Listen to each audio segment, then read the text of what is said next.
નમસ્કાર વિદ્યાર્થી મિત્રો, આજે આપણે ધોરણ 12 વિષય છે અર્થશાસ્ત્ર અને એમાં ચેપ્ટર નંબર 4ની આપણે ચર્ચા કરવાના છીએ. ચેપ્ટર નંબર 4 છે બેન્કિંગ અને નાણાકીય નીતિ. ટૂંકમાં બેંક ઉપર આધારિત આખું પ્રકરણ છે.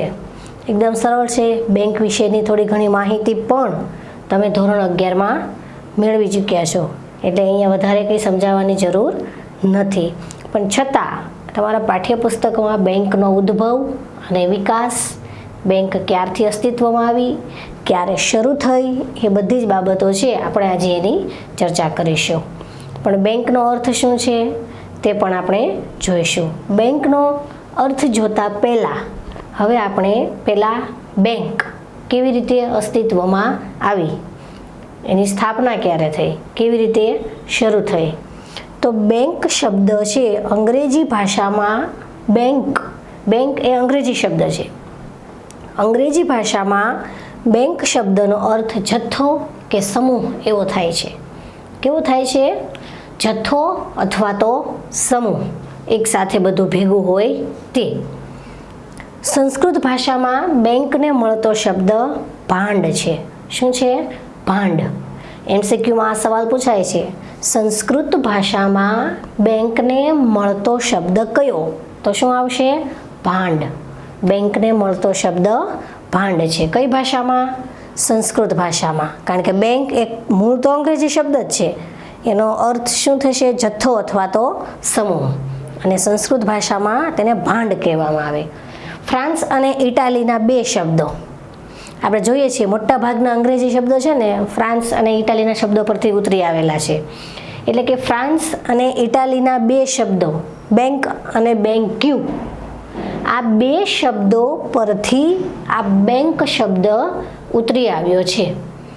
ફ્રાન્સ અને ઇટાલીના બે શબ્દો બેંક અને બેન્ક્યુ, આ બે શબ્દો પરથી બેંક શબ્દ એવો ઉતરી આવ્યો છે.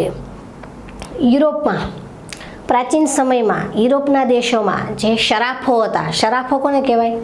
તો કે નાણાંની લેવડ દેવડનું કાર્ય કરતા હોય ને એને શરાફો કહેવાય. એટલે કે શરાફો આમ ઢળતી પાટલી ઉપર બેસીને નાણાંની લેવડ દેવડનું કામ કરતા. ઢળતી પાટલી એટલે કે બેન્ચ, એટલે કે આમ ઢળતી બેન્ચ હોય ને, આપણે સ્કૂલમાં કેવી બેન્ચ હોય એવી બેન્ચ, એટલે કે આમ ઢળતી પાટલી ઉપર બેસીને નાણાં ધીરવાનું, એટલે કે નાણાંની લેવડ દેવડનું કાર્ય કરતા. જેને પૈસા જોઈએ તે આ શરાફો પાસેથી લઈ જાય. કોઈ વસ્તુ એને ગીરવે મૂકવી પડે, વળી પાછા એની પાસે પૈસા આવે એટલે પૈસા આપીને પાછું ગીરવે મૂકેલી વસ્તુ છે પોતાની છોડાવી જાય અથવા તો લઈ જાય. એટલે આ રીતે નાણાં ધીરવાનું કામ યુરોપમાં પ્રાચીન સમયથી ચાલતું. એટલે કે આ શરાફો છે એ ઢળતી બેન્ચ ઉપર આ કાર્ય કરતા. એટલે કે બેન્ચ પરથી નવો બેંક શબ્દ ઉતરી આવ્યો. બેન્ચ પરથી નવો બેંક શબ્દ ઉતરી આવ્યો, એટલે કે બેંકની શરૂઆત થઈ. નાણાંની લેવડ દેવડ કરતી સંસ્થા યુરોપથી શરૂઆત થઈ છે, બરાબર. અને બેંક શબ્દ ઇટાલી અને ફ્રાન્સના બે શબ્દો પરથી ઉતરી આવ્યો છે.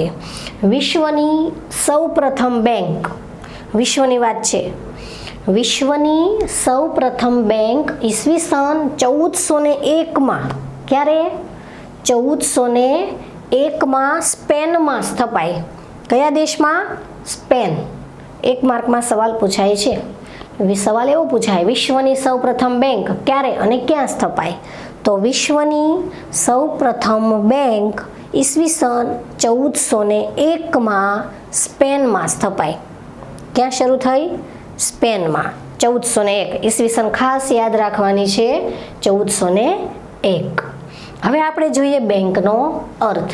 આ હતો બેંકનો ઉદ્ભવ, કે બેંક કેવી રીતે શરૂ થઈ અને કેવી રીતે અસ્તિત્વમાં આવી. હવે આપણે જોઈએ બેંકનો અર્થ. તો બેંક કોને કહેવાય? બેંક એટલે બેંક, એમાં તો શું વળી અર્થ હોય? પણ અર્થશાસ્ત્રની પરિભાષામાં એનો ચોક્કસ અને સ્પષ્ટ અર્થ આપેલો છે. એટલે કે નાણાં પરત કરવાની શરતે, નાણાં પરત એટલે કે પાછા આપવાની શરતે ધિરાણ કરવાના હેતુથી પાછા આપવાની શરતે અને પાછું ધિરાણ કરવાના હેતુથી બચતો એકત્રિત કરતી સંસ્થાને શું કહેવામાં આવે? બેંક કહેવામાં આવે છે. ટૂંકમાં બેંકનું કાર્ય કરતી સંસ્થા એટલે બેંક. પણ બેંકનું કાર્ય કેવી રીતે થાય?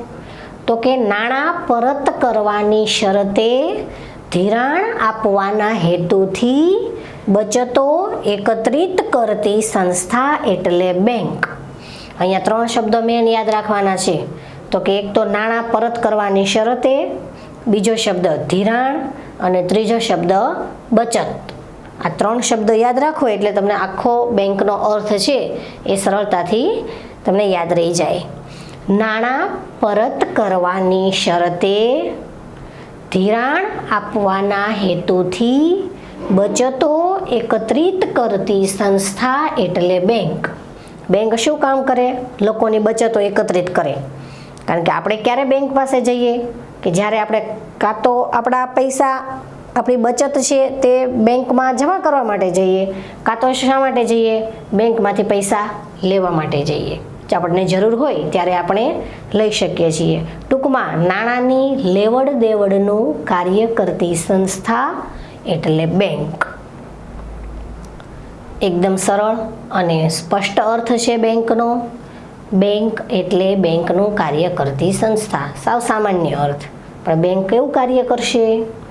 તો કે નાણાં પરત કરવાની શરતે, ધિરાણ આપવાના હેતુથી અને બચતો એકત્રિત કરશે. હવે આપણે જોઈએ વેપારી બેંક. વેપારી બેંકના કાર્યો આપણે જોવાના છે. બેંકો ઘણી બધી આવે છે અલગ અલગ. આપણે 1 by 1 આ ચેપ્ટરમાં બેંકો જોઈશું. સૌથી પહેલાં આવે છે વેપારી બેંક. વેપારી બેંક એવી છે કે નાણાંની લેવડ દેવડનું કાર્ય કરતી અને નફો કમાતી સંસ્થા એટલે બેંક. નાણાંની લેવડ દેવડ કરીને નફો કમાતી સંસ્થા એટલે બેંક. એવું જરૂરી નથી કે બેંકો માત્ર નાણાંની લેવડ દેવડ જ કરે છે. એ નફો પણ કમાય છે. કેવી રીતે નફો કમાય છે તે આપણે આગળ એના કાર્યમાં જોઈશું. એટલે કે વેપારી બેંક એટલે એવી બેંક કે નાણાંની લેવડ દેવડનું કાર્ય કરી નફો કમાતી સંસ્થા એટલે બેંક. વેપારી બેંકના મુખ્ય 2 કાર્યો છે. એક મુખ્ય કાર્ય અને બીજું ગૌણ કાર્ય. મુખ્ય કાર્યમાં 5 કાર્યો છે એના મુખ્ય. પહેલું કાર્ય થાપણો સ્વીકારવી. થાપણ એટલે શું? થાપણો સ્વીકારવી. સામાન્ય રીતે થાપણ એટલે કે બચત. આપણે જેને બચતો કહીએ ને તે બચત. બેંક શું કરશે? આપણી થાપણો છે તે સ્વીકારશે. થાપણો સ્વીકારવી. તો એમાં પહેલી આવે છે ચાલુ ખાતાની થાપણો. આ ચાલુ ખાતાની થાપણો એવી થાપણો છે કે જે વેપારી બેંક આ થાપણો સ્વીકારે છે, બદલામાં વ્યાજ ચૂકવતી નથી. જો આપણે ચાલુ ખાતામાં બચતો એકત્રિત કરીશું તો આપણને વ્યાજ મળશે નહીં. આ ચાલુ ખાતાની થાપણો પર દિવસમાં તમે ગમે તેટલી વાર, ગમે તે સમયે, બેંકનો જે સમય છે એ સમયે તમે નાણાં ઉપાડી શકો છો. બરાબર? દિવસમાં ગમે એટલી વાર નાણાં ઉપાડવાની શરતે મંજૂરી છે. એટલે કે ચાલુ ખાતાની થાપણો પર વ્યાજ મળતું નથી. બીજી થાપણો છે બચત ખાતાની થાપણો. આ બચત ખાતાની થાપણો લોકો ટૂંકા ગાળા માટે બચત કરે છે. લોકો ટૂંકા ગાળા માટે પોતાની બચતો છે તે બેંકમાં જમા કરે છે. એટલે કે બેંક એના ઉપર વ્યાજ ચૂકવે છે. બરાબર? ટૂંકા ગાળા માટેનું વ્યાજ પણ મળે છે. એટલે કે ચાલુ ખાતાની થાપણોમાં બેંક વ્યાજ આપણને ચૂકવે છે. રિકરિંગ ખાતાની થાપણો. રિકરિંગ ખાતું એટલે કેવું ખાતું? કે તમે એક સાથે બચતો એકત્રિત નથી કરી શકતા. બરાબર ને? બધાની કેપેસિટી સરખી ન પણ હોઈ શકે. એટલે કે કોઈ પણ વ્યક્તિ છે તે બેંકમાં અમુક સમયે એટલે કે થોડાક પૈસા આજે રોક્યા, 1 મહિના પછી થોડા પાછા, વળી પાછા 3જા મહિને, વળી પાછા 4થા મહિને પાછા બીજા. એટલે કે દર મહિને થોડા પૈસા બચતો એકત્રિત કરે છે. શેમાં? રિકરિંગ ખાતાની થાપણોમાં. એટલે કે કોઈ વ્યક્તિ છે એ દર મહિને થોડા પૈસા બેંકમાં પોતે બચત કરી શકે છે અને તેના પર પણ તેને વ્યાજ મળે છે. બરાબર? જે રીતે કદાચ એને અમુક મહિને એને કદાચ બચતો જમા કરાવવાનું રહી જાય તો એનું વ્યાજ એને ગુમાવવું પણ પડે છે. એટલે કે રિકરિંગ ખાતાની થાપણો છે એક સાથે જો બચત કોઈ વ્યક્તિ ન કરી શકતી હોય તો ધીમે ધીમે એટલે કે કટકે કટકે જો એને બચત કરવી હોય તો એ રિકરિંગ ખાતાની થાપણો છે તેમાં બચત કરશે. ત્યાર પછી બાંધી મુદતની થાપણો. બાંધી મુદત આપણે કહીએ ને એફડી કરાવી છે અમે. તમારા પપ્પા અથવા મમ્મી ક્યારેક વાત કરતા હોય તમે સાંભળ્યું હોય કે ફિક્સ ડિપોઝિટ મૂકેલા છે, અમારી એફડી કરાવેલી છે. એટલે શું? તો કે બાંધી મુદતની થાપણ ફિક્સ ડિપોઝિટ. એફડી એટલે ફિક્સ ડિપોઝિટ એટલે કે અમુક સમય માટે એને ફિક્સ કરવામાં આવે. એ સમય પહેલાં આપણે પૈસા ઉપાડી શકીએ નહીં. જેમ કે ટૂંકા ગાળા માટે બાંધી મુદતનું ખાતું, એમાં મધ્યમ ગાળા માટેનું હોય અને લાંબા ગાળા માટેનું પણ હોય. જો ટૂંકા ગાળા માટે તમે એફડી કરાવી હોય તો એનો સમય 0 થી 1 વર્ષ સુધીનો હોઈ શકે. 0 થી 1 વર્ષ. અને મધ્યમ ગાળા માટે તમે એફડી કરાવી હોય તો એનો સમય 1 થી 5 વર્ષનો હોઈ શકે. કેટલો? 1 થી જો બાંધી મુદતની થાપણના ખાતામાં ટૂંકા ગાળા માટે જો તમે એફડી કરાવો તો તમારો સમય 1 થી 5 વર્ષ સુધીનો હોઈ શકે.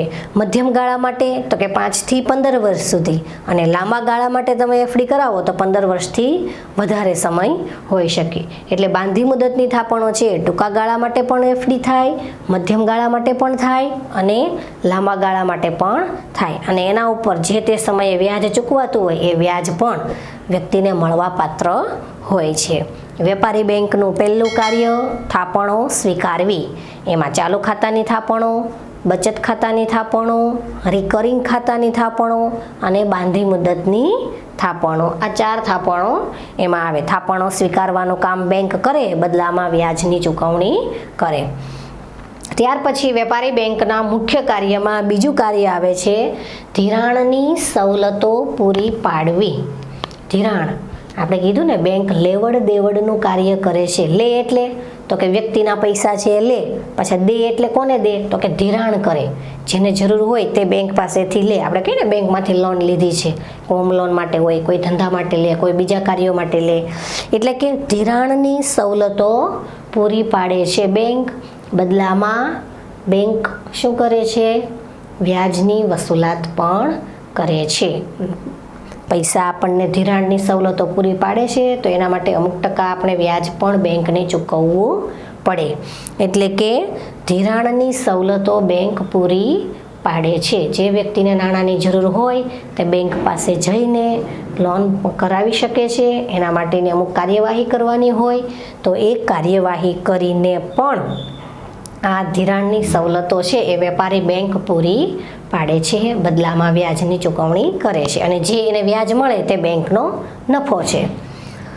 ચૂકવણી અને ઉપાડની સવલતો પૂરી પાડે છે. હવે વેપારી બેંક શું કરે છે? ચૂકવણી અને ઉપાડની સવલતો પણ પૂરી પાડે છે. જેને ચૂકવણી કરવાની હોય તેને ચૂકવણી કરે અને કોઈને નાણાં ઉપાડવાની જરૂર હોય તો એ ઉપાડી પણ શકે છે. તો કે અતિરિક્ત ઉપાડ ઓવરડ્રાફ્ટની સગવડ પણ બેંક આપે છે. ઓવરડ્રાફ્ટ એટલે આપણું જેટલું નાણું બેંકમાં જમા છે, જેટલા પૈસા બેંકમાં જમા છે એના કરતાં વધારે રકમ જો આપણને ઉપાડવાની સગવડ બેંક આપે તો એને શું કહેવાય? ઓવરડ્રાફ્ટ કહેવાય. એટલે કે જે પૈસા આપણા જમા હતા એના કરતાં વધારે આપણને ઉપાડવાની સગવડ આપી છે. એટલે કે ઉપાડની સવલતો પણ પૂરી પાડે. વ્યક્તિ કેવી રીતે ઉપાડી શકશે નાણાં? તો કે ચેક દ્વારા, ઉપાડ ચિઠ્ઠી દ્વારા, કોઈ પણ રીતે છે એ નાણાં બેંકમાંથી ઉપાડી શકે છે. જેને જ્યારે જરૂર હોય ત્યારે નાણાં સરળતાથી બેંકમાંથી મેળવી શકે છે. તો વેપારી બેંક આ કાર્ય પણ કરે છે, ચૂકવણી પણ કરે છે અને ઉપાડની સવલતો પણ આપે છે. શાખ સર્જનની કામગીરી. શાખ સર્જન, શાખ એટલે અને સર્જન એટલે અહીંયા 2 શબ્દો છે, બરાબર ને? નાણાંનું સર્જન કરે છે વેપારી બેંક. કેવી રીતે? બદલામાં જે વ્યાજ મળે છે એ વ્યાજની કમાણી, એ એનો નફો, અને વળી પાછા એ જ પૈસા બીજાને આપે, બીજા પાસેથી ત્રીજાને આપે. એટલે કે શાખનું સર્જન કરે છે, નવી શાખ ઊભી કરે છે. ધારો કે કોઈ વ્યક્તિએ બેંક પાસેથી લોન લીધી છે, હવે એ લોન એણે બેંક પાસેથી લીધી એટલે એને પૈસા જમા પાછા એ જ બેંકમાં અથવા એ જ બેંકની કોઈ બીજી શાખા હોય તો એમાં ખાતું ખોલાવીને એમાં એને જમા કરાવવા પડે. હવે જો એ કોઈ વ્યક્તિએ લોન લીધી છે અને પછી એના પૈસા એ ચૂકવે છે, તો કાં તો એ જ બેંકમાં ચૂકવશે, કાં તો એ જ બેંકની કોઈ બીજી શાખા છે એમાં એને ખાતું ખોલાવ્યું હોય તો ત્યાં ચૂકવે. એટલે કે એને એ પૈસા બીજી બેંક છે એમાં એને નવા પૈસા આવે. વળી એ જ બચતો છે એમાંથી કોઈ ત્રીજી વ્યક્તિને લોનની જરૂર હોય તો એને આપે છે. વળી પાછા એ છે એ ધિરાણ છે સવલતો પૂરી પાડવા માટે નવું ખાતું ખોલાવશે. એટલે કે વળી પાછી એ પૈસા જમા કરાવશે અથવા ચેક આપશે તો એની આવક છે બેંકને થશે. એટલે કે આ રીતે બેંક છે એ શું કામ કરશે? શાખ સર્જનનું કામ કરે છે. એટલે કે નવી શાખ ઊભી કરે છે, નવા પૈસા મેળવે છે. આંતરિક બેન્કિંગ વ્યવહારો કરવા. વેપારી બેંકનું પાંચમું કાર્ય આંતરિક બેન્કિંગ વ્યવહારો કરવા. એક બેંક બીજી બેંક સાથે પણ વ્યવહારો કરતી હોય. જરૂરી એવું નથી કે બેંક છે એના ગ્રાહકો સાથે જ વ્યવહાર કરે. એક બેંક બીજી બેંક સાથે પણ વ્યવહારો કરે છે. કેવી રીતે? તો કે એક બેંકને નાણાંની જરૂર હોય તો એને આપે છે, વળી પાછા પોતાને નાણાંની જરૂર હોય તો બીજી બેંક પાસેથી પણ મેળવે છે. એના માટે એની શાખ પણ ઊભી થયેલી હોવી જોઈએ, કે એમને મળશે નહીં. એટલે કે આંતરિક બેન્કિંગ વ્યવહારો પણ કરે છે. કોઈ બેંકને ટૂંકા ગાળામાં નાણાંની જરૂર હોય તો એમને એ જરૂર પણ પૂરી પાડે છે. ભલે બદલામાં એની ફી વસૂલ કરતી હોય બેંક અથવા વ્યાજ વસૂલ કરતી હોય, પણ આ રીતે વ્યવહારો પણ બેંક કરે છે. એટલે કે એક બેંકના બીજી બેંક સાથેના અથવા એની જ શાખાની બેંકો સાથેના પણ વ્યવહારો હોઈ શકે અથવા કોઈ અન્ય બેંકની શાખાના પણ વ્યવહારો એ કરે છે. વેપારી બેંકના મુખ્ય કાર્યો: થાપણો સ્વીકારવી. એમાં કેટલી થાપણો? ચાલુ ખાતાની થાપણો, બચત ખાતાની થાપણો, બાંધી મુદતની થાપણો અને રિકરિંગ ખાતાની થાપણો. ત્યાર પછી બીજું મુખ્ય કાર્ય ધિરાણની સવલતો પૂરી પાડવી. ત્રીજું કાર્ય ચૂકવણી અને ઉપાડની સવલતો પણ બેંક પૂરી પાડે છે. ચોથું કાર્ય શાખ સર્જનની કામગીરી, એટલે કે નવી શાખનું સર્જન કરે છે. અને ત્યાર પછી આંતરિક બેન્કિંગ વ્યવહારો કરવા, એટલે કે એક બેંકના બીજી બેંક સાથેના વ્યવહારો પણ આ વેપારી બેંક કરે છે. આ વેપારી બેંકના મુખ્ય કાર્યો 5 હતા. હવે વેપારી બેંકના ગૌણ કાર્યો આવે છે. ગૌણ કાર્યો એટલે કે જે આર્થિક કાર્યો કરતી હતી એ સિવાયના કઈ સેવાઓ આપે છે? તો કે ગ્રાહકોના એજન્ટ તરીકે ઉપયોગી સેવા પૂરી પાડવાનું કાર્ય. હવે બેંક શું કરશે? તો કે ગ્રાહકોના એજન્ટ તરીકે કાર્ય કરશે. કોઈ ગ્રાહક છે તે બેંકનો ગ્રાહક હોય, એના એજન્ટ તરીકે એને કોઈ અન્ય વ્યક્તિ છે એને ચૂકવણી કરવાની હોય તો બેંક તેને આ સેવા આપશે. એટલે કે એજન્ટ વતી બેંક કાર્ય, એ ગ્રાહક વતી બેંક એના એજન્ટ તરીકેનું કાર્ય કરશે. આ ઉપરાંત બેંક કઈ સેવા આપે? તો કે સેફ ડિપોઝિટ વોલ્ટ. બરાબર, સેફ આપણે કહીએ ને સેફમાં મૂકેલું છે. સેફ ડિપોઝિટ વોલ્ટ એટલે કે એક એવું લોકર બેંક આપણને ગ્રાહકને આપે છે. ભલે બદલામાં એની ફી લે છે, પણ એ લોકર આપે છે કે જેથી કરી ગ્રાહકો પોતાના કિંમતી દસ્તાવેજ છે, કોઈ ઘરેણાં દાગીના પણ હોઈ શકે, કોઈ રોકડ રકમ પણ હોઈ શકે, કિંમતી વસ્તુ હોઈ શકે, તો એ પોતાના લોકરમાં સાચવી શકે છે. એટલે કે બેંક લોકરની સુવિધા પણ આપે છે. એટલે કે સેફ ડિપોઝિટ વોલ્ટની સુવિધા બેંક આપે છે અને બદલામાં એની જે ફી હોય તે વસૂલ કરે છે. એટલે કે ગ્રાહકોના એજન્ટ તરીકેનું ઉપયોગી કાર્ય પણ બેંક કરે છે. ત્યાર પછી તો કે બદલાતા સમય સાથે આધુનિક સેવા પૂરી પાડવાનું કાર્ય. હવે અત્યારના બદલાતો સમય આપણે જોઈએ ને, ટેકનોલોજીનો યુગ છે. બરાબર, હવે આપણે પૈસા મેળવવા હોય અથવા લેવા હોય અથવા કોઈને આપવા હોય તો બેંકે જવાની જરૂર જ નથી. મોબાઈલ બેન્કિંગ, બરાબર, કોમ્પ્યુટર બેન્કિંગ, નેટવર્ક બેન્કિંગ આપણી પાસે છે જ. બરાબર ને, ઘરે મોબાઈલ પર બેઠા બેઠા જ આપણે એક ખાતામાંથી બીજા ખાતામાં આપણા નાણાં ટ્રાન્સફર કરી શકીએ છીએ અથવા કોઈને ચૂકવણી કરી શકીએ છીએ. બરાબર, ડીમેટની સુવિધા પણ આપે છે. ઇલેક્ટ્રોનિક ફંડ, બરાબર, એની સુવિધા પણ આપે છે. એટલે કે આપણા શેર, ડિબેન્ચર, બોન્ડ વગેરે છે તે ઇલેક્ટ્રોનિક રીતે સાચવવાનું કાર્ય પણ અત્યારે બેંક કરી રહી છે, જેને ડીમેટ કહેવામાં આવે છે. શેર, ડિબેન્ચર, બોન્ડ આવા બધા દસ્તાવેજો છે એ ઇલેક્ટ્રોનિક સ્વરૂપે સાચવવાનું કાર્ય બેંક કરે છે. તો આ રીતે બેંક બદલાતા આધુનિક સમય સંજોગો પ્રમાણેની સેવા આપે છે. આપણે ઘરે બેઠા જ પ્લેનની, ટ્રેનની ટિકિટ બુક કરી શકીએ છીએ અથવા સિનેમાની ટિકિટ પણ બુક કરી શકીએ છીએ. તો આ બધું શું છે તો કે એક ખાતામાંથી બીજા ખાતામાં નાણાં ટ્રાન્સફર આપણે ઘરે બેઠા જ કરી શકીએ છીએ. આ બદલાતા સમય સાથેની ટેકનોલોજી છે. પહેલાં બેંકે જવું પડતું હતું, હવે જવું પડતું નથી. એટલે કે આધુનિક સમયની સુવિધાઓ જે છે તે પણ bank, debit card, credit card, આ બધી જ સુવિધાઓ છે, બરાબર. ઓનલાઈન પેમેન્ટ, બરાબર, એ બધું જ આપણે કરી શકીએ છીએ. તો વેપારી બેંકના મુખ્ય કાર્યો 5 અને તેના ગૌણ કાર્યો 2, બરાબર. 5 માર્કનો સવાલ પૂછાઈ શકે. વેપારી બેંકનો અર્થ આપી તેના કાર્યોની ચર્ચા કરો. તો એના મુખ્ય કાર્યો જે છે તે તમારે લખવાના અને એના જે ગૌણ કાર્યો છે તે તમારે લખવાના રહેશે.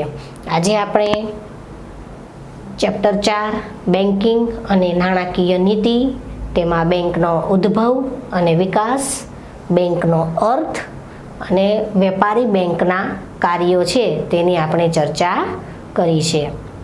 વેપારી બેંકના કાર્યો એકદમ સરળ છે, માત્ર થોડી સમજ સાથે તમારે લખવાના છે, બરાબર. માત્ર ટેક્સ્ટ બુકમાંથી થોડું ઘણું વાંચો એટલે તમને વધારે ડિટેલની સમજ પણ પડશે.